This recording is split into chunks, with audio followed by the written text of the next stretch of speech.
Hey guys, Thunder E here and welcome to my iPhone 8 Plus 24-hour review. Now I have the space gray version of the iPhone 8 Plus, 64 gigabytes of storage, and I'm not an Apple user, but you guys know that I will be giving you my thoughts when I think of this device, at least in the last 24 hours. So let's start off with some of the positives.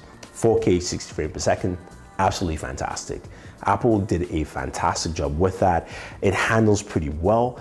You can check out our video recording on that. This is the first smartphone that can do 4K 60 FPS. Even this is the first, just commercial, at least consumer camera that does that. My camera that I'm using right now cannot shoot 4K 60 frames per second. So I like that it's there. I like the fact that it doesn't actually even overheat when you do that. So that's also pretty cool.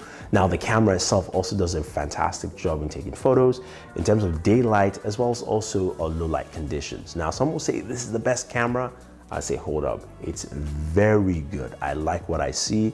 I have to just test it more. Now the portrait lighting mode is very nice. It works out well. Some of the new settings in terms of like the different lighting effects you can do, which is because the software feature, don't work well all the time. So you kind of have to refocus and take it a couple of times, especially to get the right effect for you. But it's still nice and it definitely works well.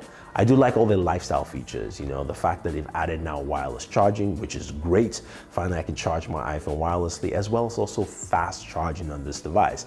Now, granted, with fast charging, you need to get a separate accessory for that. I will have a video for you guys showing you cheaper third-party accessories to do your fast charging properly, as well as also cheaper or at least sensible wireless charging accessories for that as well. Now, what's also cool is AR. It's got AR finally for the iPhone and it works very well. It's nothing special in terms of what's available right now. There are a couple of games and they're kind of very light in terms of just functionality, but it looks good in terms of just the way it plays. It works well and you have no issues with that. So that again is something that I think they've done well on this device. The fact that you can actually play AR games and use it quite effectively without any stress whatsoever. That's pretty cool. Now the hardware build is also really solid. Apple does a really good job there. I like the space gray color. I also like the fact that the build is solid. They've done a really good job with this. It doesn't feel like it's going to bend or break. No, I'm not going to bend this. That's what Jerry does. He pretty much does the stuff, but it's a solid and well-built device. So that's pretty cool.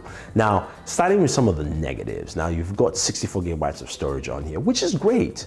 But when I talk about 4K 60 frames per second recording, you're going to be chewing up a lot of storage space. Like 1 minute is about 1.5 gigs, 4K 60 FPS. So, you're going to have a hard time trying to find storage space, which is very, very annoying because you have to use the cloud. There's no micro SD expansion.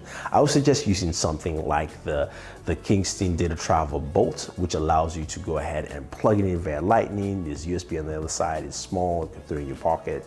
And it helps because that's what you have to do as an iPhone user. And I personally just don't like that at all. Also the fact that in the box, which I kind of overlooked in the unbox, so the fact that I don't have the right accessory for fast charging. It's built into my device, but I have to pay extra to do it. Even if I'm paying for third-party versions, it's very, very annoying.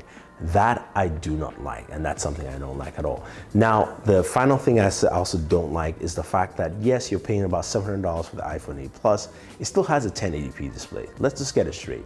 The iPhone 8 Plus takes some really good photos, but I can't maximize that by looking on the screen. I have to actually view it on my PC to actually see how good it is because I've got a 1080p display with a low PPI. For what I'm paying for, Apple, that makes absolutely no sense whatsoever. But hey, that's what iPhone users are used to, and that's what it is. That being said though, I will say the iPhone 8 Plus is something that I think a lot of iPhone users will like. It packs in a lot of lifestyle features added, so it's still water resistant, but now you have wireless charging, fast charging, even though you gotta have to pay extra for that. You'll also have 4K 60 frames per second recording on this thing, which is pretty cool. You've got AR as well, so you have that built into the device, and that's nice. It's running iOS 11, which I've been having some issues with. You know, it works smoothly, but when I need to transfer my content, I just can't. So hopefully that changes over time, and some of those things can be fixed via software.